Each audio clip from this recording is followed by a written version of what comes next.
Hi കൂട്ടുകാരെ, പുതിയൊരു വീഡിയോയിലേക്ക് എല്ലാവർക്കും സ്വാഗതം. അങ്ങനെ സത്യം പറയുകയാണ്, ഈ ഭക്ഷണത്തിന് എന്തോ പ്രശ്നമുണ്ടല്ലോ, ഈ ഭക്ഷണം സഹിക്കാൻ കഴിയുന്നില്ല, മനഃപൂർവ്വം ആരോ എന്തോ ചെയ്തതുപോലെ നല്ല എരിവും പുളിയും കൂടിയിരിക്കുന്നത് എന്നൊക്കെ ഇങ്ങനെ പറയുമ്പോൾ ഉടൻ തന്നെ അത് കേട്ട് ശേഖരൻ അങ്ങോട്ടേക്ക് കടന്നു വരികയാണ് കേട്ടോ.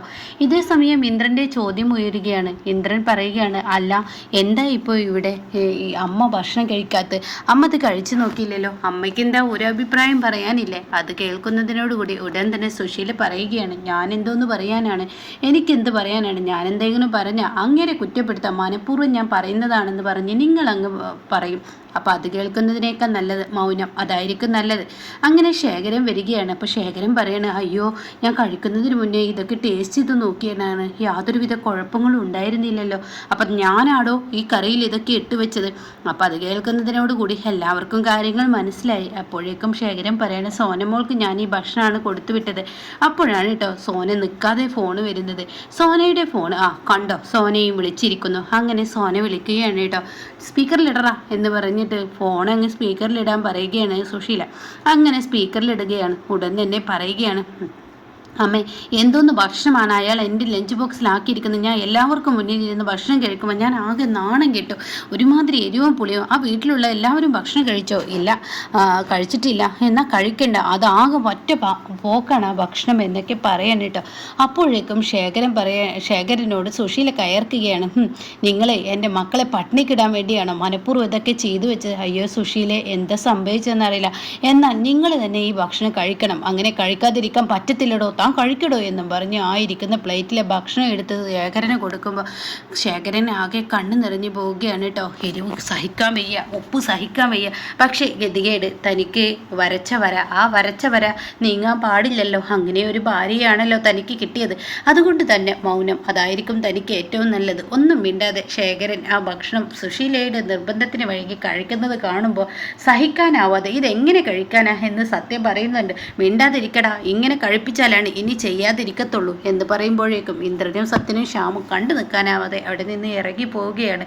എന്നാൽ ഈ സമയം ശേഖരനോട് പറയാണ് സുശീലയോടോ, താൻ എൻ്റെ മക്കളുടെ മനസ്സിൽ അങ്ങനെ ഇടം പിടിക്കാൻ നോക്കിയാൽ അതൊരിക്കലും അനുവദിച്ച് തരില്ലടോ, ഞാൻ അത് തരില്ല എന്ന് പറഞ്ഞാൽ തരില്ല, അതെൻ്റെ വാശിയാടോ, താൻ എന്ത് കളിച്ചിട്ട് കാര്യമില്ല, ഈ സുശീല ആരാണെന്ന് തനിക്ക് അറിയാഞ്ഞിട്ടാ എന്നും പറഞ്ഞിട്ട് കാര്യങ്ങൾ തുടരുകയാണ് കേട്ടോ. അങ്ങനെ സുശീല അനുവദിച്ച് തരില്ലെന്ന് പറയുമ്പോൾ ശേഖരൻ ഒന്നും മിണ്ടത്തില്ല കേട്ടോ. ആ ഭക്ഷണം പാവം എരിവ് സഹിക്കാൻ വയ്യാതെ കഴിക്കുന്നു. എന്നാൽ സത്യൻ പുറത്ത് നിൽക്കുന്നുണ്ട്, ഇന്ദ്രൻ പുറത്ത് നിൽക്കുന്നുണ്ട്. അപ്പോഴേക്കും സത്യനും ശ്യാമും കൂടി വരികയാണ്. ഇന്ദ്രട്ട, ഇതിപ്പോൾ എന്താ ഇങ്ങനെയൊക്കെ എല്ലാ കറികളും ഒരുപോലെ ആവുമോ എന്ന് ശ്യാമ ചോദിക്കുകയാണ്. അപ്പോൾ സത്യം പറയുന്നത് ശരിയാണ്, ഇത് മനഃപൂർവ്വം അയാൾ ആരോ ചതിച്ചതുപോലെയുണ്ട്. അത് കേൾക്കുന്നതിനോടുകൂടി ഇന്ദ്രൻ ശരിയാണ്, അതിൽ യാതൊരു അല്ല, ഇനിയിപ്പോൾ മാനസിക പ്രശ്നം അങ്ങനെ എന്തെങ്കിലും ഉണ്ടാവുമോ? ഉണ്ട്, മാനസിക പ്രശ്നം ഈ വീട്ടിലുണ്ട്, അത് അയാൾക്കല്ല നമ്മുടെ അമ്മക്കാണ്. ഈ വീട്ടിലെ എന്ത് കാര്യങ്ങൾക്കും ഒരു വരച്ച വരെ നിർത്തിയിരിക്കുന്ന അമ്മയല്ലേ, അമ്മ പറയുന്നതിനനുസരിച്ച് അയാൾ നീങ്ങത്തുള്ളൂ. അല്ല, അയാളെ കെണിയിലാക്കിയിരിക്കുകയാണ്. ഈ വീട്ടിലെ എല്ലാവർക്കും അങ്ങനെ തന്നെ ആണല്ലോ, അമ്മ കാട്ടിക്കൂട്ടുന്ന എല്ലാം കണ്ട് മിണ്ടാന്ന് നിൽക്കുക. അപ്പോൾ ശേഖര ഒരു സൈഡിലൂടെ ഇതൊക്കെ കേൾക്കുന്നുണ്ട്. ശേഖര ഇതിങ്ങനെ വരികയാണ്. എന്തായാലും ഇത് അങ്ങനെ വെറുതെ വിട്ടാൽ ശരിയാവില്ല ഇന്ദ്രേട്ടാ എന്ന് ശ്യാമ പറയണം. അപ്പോൾ സത്യം പറയുന്നത് ശരിയാണ്, ഇതങ്ങനെ വിട്ടാൽ ശരിയാവില്ല, ഇതിനൊരു പ്രതിവിധി കൊടുക്കുക തന്നെ വേണം. ചെയ്യാത്ത തെറ്റ് ആ പാവത്തിന് കിളിക്കേണ്ട അവസ്ഥയാണ്. ഇതിപ്പോൾ എല്ലാ കറികളും അങ്ങനെ ആവില്ലല്ലോ, നന്നായി ഭക്ഷണം ഇന്നലെ വരെ ഉണ്ടാക്കിയ ആൾ ഇന്നിപ്പോൾ എല്ലാ കറികളും എരിവും ഉപ്പും ഒരേപോലെ കൂടണമെന്നുണ്ടെങ്കിൽ അതാരോ ചതിച്ചതാണ് എന്നിങ്ങനെ പറയുമ്പോൾ ഉടൻ തന്നെ ശേഖരൻ മക്കളെ എന്ന് പറഞ്ഞ് വിളിക്കുകയാണ്. എല്ലാവരും തിരിഞ്ഞു നോക്കണം. അതെ, എൻ്റെ മറവി കൊണ്ടായിരിക്കാം എനിക്ക് തെറ്റുപറ്റിയേ എന്ന് തോന്നുന്നു, അതുകൊണ്ട് മക്കൾ ക്ഷമിക്ക്, നാളെ മുതൽ ഞാൻ നന്നായി ഭക്ഷണം ഉണ്ടായിക്കോളാം, ഇനി എന്തായാലും ഞാൻ നല്ല ശ്രദ്ധിച്ചോളാം, മക്കൾ എന്നോട് ക്ഷമിക്കാൻ കേട്ടോ എന്ന് പറയുകയാണ്. ആ സമയം ശേഖരൻ്റെ ആ വാക്കുകൾ കേൾക്കുമ്പോൾ ഒന്നും പറയാനില്ല. മക്കളെല്ലാവരും ഞെട്ടി നിൽക്കുകയാണ്. പാവം ആ കുറ്റവും ഏറ്റെടുത്തല്ലോ എന്ന ലെവലിൽ. ഇതേ സമയം ഇന്ദ്രൻ പറയണം, ശരി നിങ്ങൾ പുറത്തുനിന്ന് എന്തെങ്കിലും കഴിച്ചോളൂ, ഞാൻ പോവാ കടയിലോട്ട്, നിങ്ങൾ ഇറങ്ങാൻ നോക്ക്. അങ്ങനെ അവിടെ നിന്നും ഇറങ്ങുകയാണ്. പിന്നീട് ഇന്ദ്രൻ അനുപമയുടെ അരികിലോട്ട് ഒരു ഗ്ലാസ് വെള്ളം വാങ്ങിച്ച് കുടിക്കുന്നു. എന്നിട്ട് അനുപമയോട് പറയട്ടെ, വല്ലാത്തൊരവസ്ഥ തന്നെയാണ്, ഇതൊക്കെ കേട്ടാൽ തന്നെ അറിയില്ലേ, എല്ലാ കറികളിലും ഒരുപോലെ എരിവും ഉപ്പും കൂടണമെങ്കിൽ അത് ഭക്ഷണത്തിൽ ഇയാൾ ചേർത്തതാണെന്ന്, അതുകൊണ്ട് അയാളെ ചതിച്ചതാണെന്ന് എല്ലാവർക്കും അറിയില്ല. ഓ എനിക്കറിയാം എൻ്റെ അനു, എനിക്കെല്ലാം മനസ്സിലായിട്ട്, പക്ഷേ അയാളാണെങ്കിൽ ഒന്ന് വിട്ടു തുറന്ന് പറയുകയാണെങ്കിൽ എന്തെങ്കിലും ഒന്ന് അമ്മയുടെ നേർക്ക് ചെയ്യായിരുന്നു. അയാൾ പറയത്തില്ല. അപ്പോഴേക്കും ഭാനുമ അത് പറയത്തില്ല. എന്തായാലും അയാൾ ആ വീട്ടിൽ നിൽക്കാതിരിക്കുകയാണ് ഇനി നല്ലത്, ഇറങ്ങിപ്പോയിക്കോ എന്ന് അമ്മ ഇങ്ങനെ പറയുന്നുണ്ട്. അപ്പം അതിലും നല്ലത് ആ പാവത്തിന് ഇനി ഓരോ ദിവസം ഓരോ പീഡനങ്ങൾ ചെയ്തും കൊണ്ടിരിക്കുക, അതിന് നല്ലത് ആ പാവം ഇറങ്ങിപ്പോയിക്കോട്ടെ എന്നിങ്ങനെ പറയുമ്പോൾ ഭാനുമ പറയാണ് അവർ തമ്മിലുള്ള പ്രശ്നം അവർ തമ്മിൽ തന്നെ തീർത്തോളും. സുശീലയും ഈ പറയുന്ന ശേഖരവും ഒരുമിച്ച് ജീവിച്ചൊരു കാലഘട്ടം ഉണ്ടായിരുന്നു. അതുപോലെ ഇതും അവർ തമ്മിൽ തന്നെ തീർത്തോളും. സുശീലയ്ക്ക് പറയാൻ പറ്റുന്നതും ചെയ്യാൻ പറ്റുന്നതും സുശീല ചെയ്യട്ടെ. ശേഖരന് പരാതിയില്ലാത്ത സ്ഥിതിക്ക് അത് അവർ തമ്മിൽ തന്നെ തീർത്തോളും എന്ന് പറയുകയാണ് കേട്ടോ. അങ്ങനെ ഈ സമയം ഭാനുവും ഇങ്ങനെ നിൽക്കുമ്പോൾ ഉടൻ തന്നെ എനിക്ക് എന്തായാലും ഇത് കണ്ടു നിൽക്കാൻ പറ്റത്തില്ല. അയാൾ ആ വീട്ടിൽ നിന്ന് പറഞ്ഞു വിടാനോ വല്ല വൃദ്ധസദനത്തിലോട്ട് പറഞ്ഞയക്കാനോ ഒന്നും സമ്മതിക്കത്തില്ല. അപ്പം അതുകൊണ്ട് എനിക്കിത് കണ്ടു നിൽക്കാൻ പറ്റത്തില്ല. ഞാൻ ഇതിനൊരു തീരുമാനം എടുക്കാൻ പോകുക. എന്ത് തീരുമാനം? ആദ്യം അച്ഛനോടൊന്ന് ചോദിക്കട്ടെ, അതിനനുസരിച്ചിട്ടാവാം. അയ്യോ, അച്ഛൻ ഇപ്പം മരുന്ന് കഴിച്ച് കിടന്നതേ ഉള്ളൂ, ഇപ്പം അച്ഛനെ കാണാൻ പറ്റത്തില്ല ഇന്ദ്രേട്ടാ. എന്നാൽ ശരി, ഭാനുമ്മയും അനുവിനെയും ഞാൻ ഏൽപ്പിച്ചു. വിവരങ്ങളെല്ലാം അച്ഛനോട് പറയുക. എന്നതിന് ശേഷം അച്ഛനെ എന്ത് പറയുന്നു എന്ന ആ വിവരത്തിന് എനിക്ക് വിളിക്കുക. പറ്റുമെങ്കിൽ വൈകിട്ട് വരാൻ നോക്കാം എന്നും പറഞ്ഞ് ഇന്ദ്രൻ ഇറങ്ങും കേട്ടോ. എന്നാൽ ഈ സമയം വിനയനെയാണ് കാണിക്കുന്നത്. വിനയം മൊത്തത്തിലൊരു മാറ്റമുണ്ട്, വിശ്വസിക്കാൻ പറ്റത്തില്ല. അതുകൊണ്ട് തന്നെ വിനയൻ്റെ മാറ്റം എല്ലാവരും വിശ്വസിച്ചു എന്ന നിലയിലാണ് വിനയൻ നിൽക്കുന്നത്. എന്തൊക്കെയോ ചിന്തിച്ച് കൂട്ടി നിൽക്കുന്ന സമയത്ത് ലംബോദരൻ ലതികയും വന്നിട്ട് പറയുകയാണ്, എന്താ വിനയ, നിനക്ക് ഉറക്കമൊന്നുമില്ല, ഇനി എന്തിനാ ഇങ്ങനെ ടെൻഷൻ എടുക്കുന്നത്? ഒന്നുമില്ല.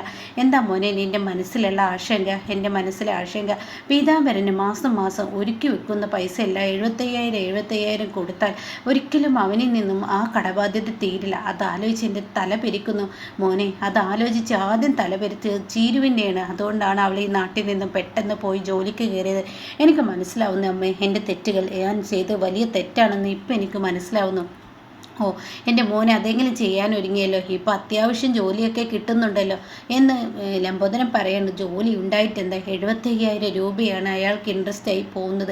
അത് ആലോചിക്കുമ്പോൾ സങ്കടം സഹിക്കുന്നില്ല. ഒരിക്കലും അയാളുടെ പണം എനിക്ക് കൊടുത്തു തീർക്കാൻ കഴിയില്ല.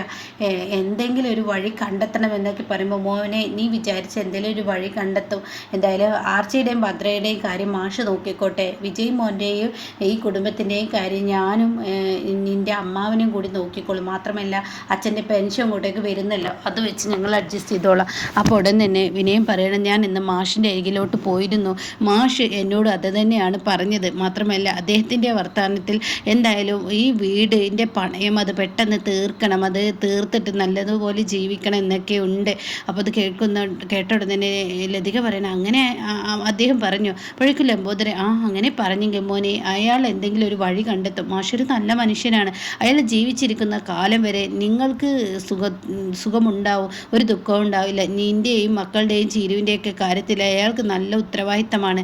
അതുകൊണ്ട് തന്നെ എന്തെങ്കിലും വഴി തുറന്നു തരും. നീ മാഷിനോട് ചോദിച്ചു നോക്ക്. ഇനിയിപ്പോൾ മാഷിന് ആ പൈസ അങ്ങ് തിരിച്ചു കൊടുത്താൽ മതിയല്ലോ. കാരണം മാഷ് എന്തെങ്കിലും തുറന്നു തന്ന ആ പൈസ തന്നെങ്കിൽ നിനക്ക് 75,000 പീതാംബരന് കൊടുക്കുന്നത് മാഷിന് സ്വരൂപിച്ചാൽ കാര്യങ്ങൾ തീരാവുന്നതല്ലേ ഉള്ളൂ എന്നൊക്കെ പറയുമ്പോൾ, എന്തായാലും ഞാനൊന്ന് ആലോചിക്കട്ടെ, അങ്ങേരോട് ചോദിക്കാൻ എൻ്റെ മനസ്സ് അനുവദിക്കുന്നില്ല.